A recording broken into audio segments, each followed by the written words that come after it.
The moose mane loop wing CDC emerger is a pretty good fly. It can be tied in sizes 10s all the way down to size 20s. What's nice about it is the moose mane gives using two strands, give a nice segmentation look, and the CDC feather will float nice in the surface film. The materials needed: the hook is a Daiichi Scud Down-Eyed a 1130, and the abdomen is a light and dark moose mane. The thorax is Peacock Herl, and the wing is our two CDC feathers.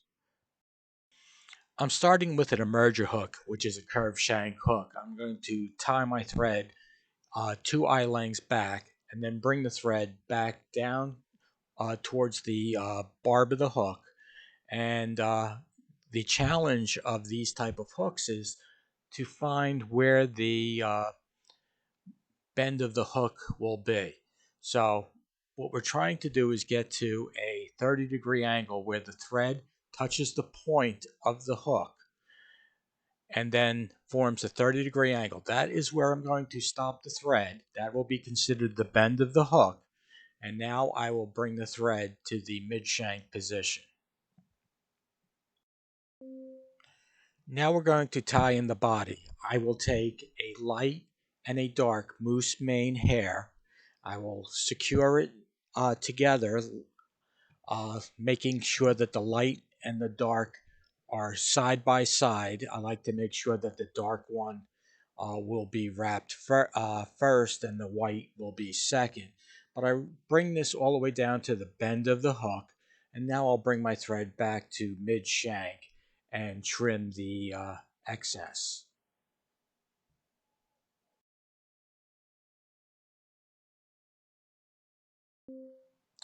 Next, we'll wrap the abdomen. I'm going to get the thread out of the way. I'm holding the dark and the light moose mane like a ribbon, black on the bottom, white on the top. And the first wrap will always be the hardest, especially when you have a camera in between.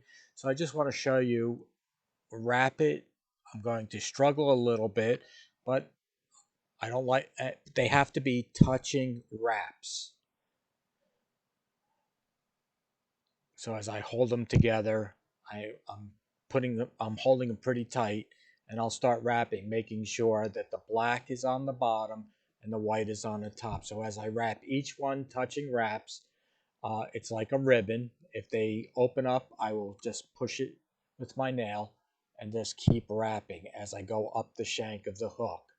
So I just want to make it nice and even and work my way to the a little bit past the midsection of the hook. And we don't have to worry about how far we go, because we're going to be tying a thorax of Peacock Herl and a wing of CDC. So I just keep wrapping, making sure that they touch. It looks nice. It has a nice segmentation for the body. And I'll come to almost the straight part of the hook, and I will take my thread and tie off the black and the white moose mane. And then I'll cut the excess off.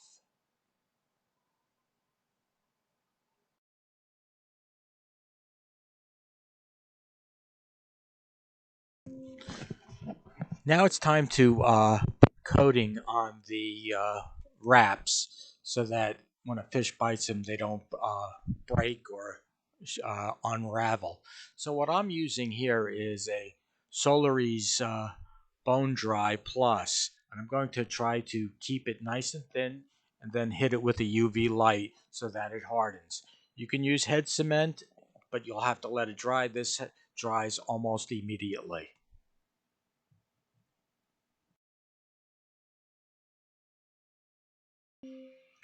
Now I'm going to take two CDC feathers, and I'm going to put them tip to tip, and I'm going to lay them flat on top of the shank of the hook.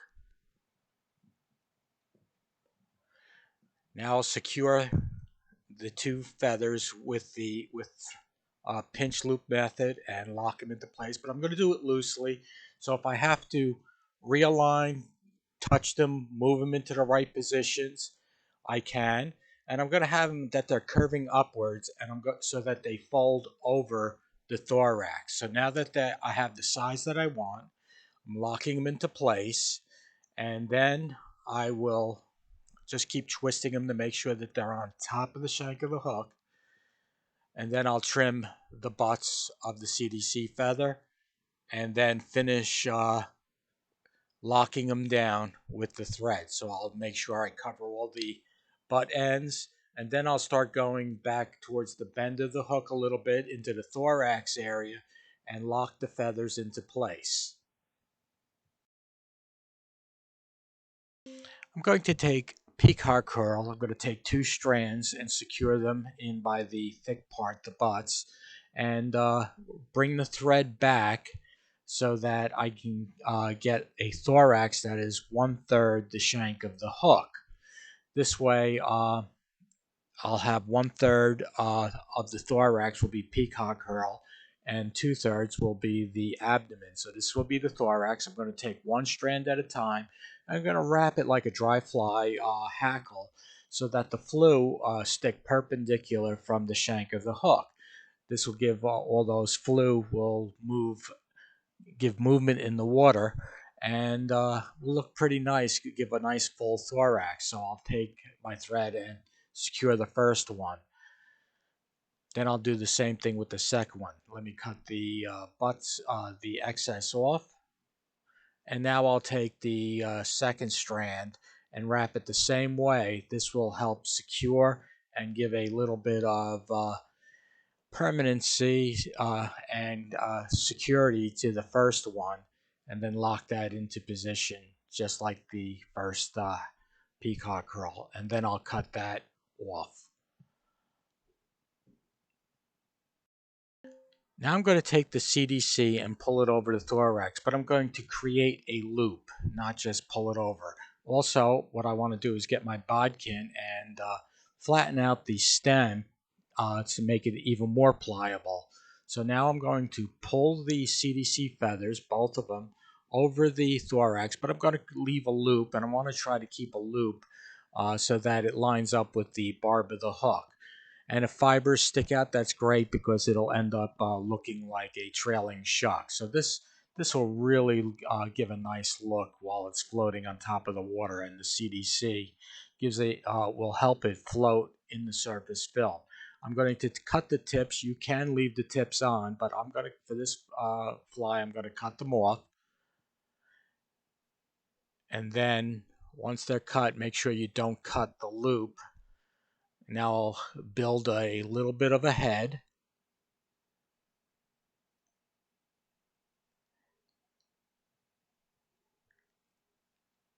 And now I'll whip finish the fly.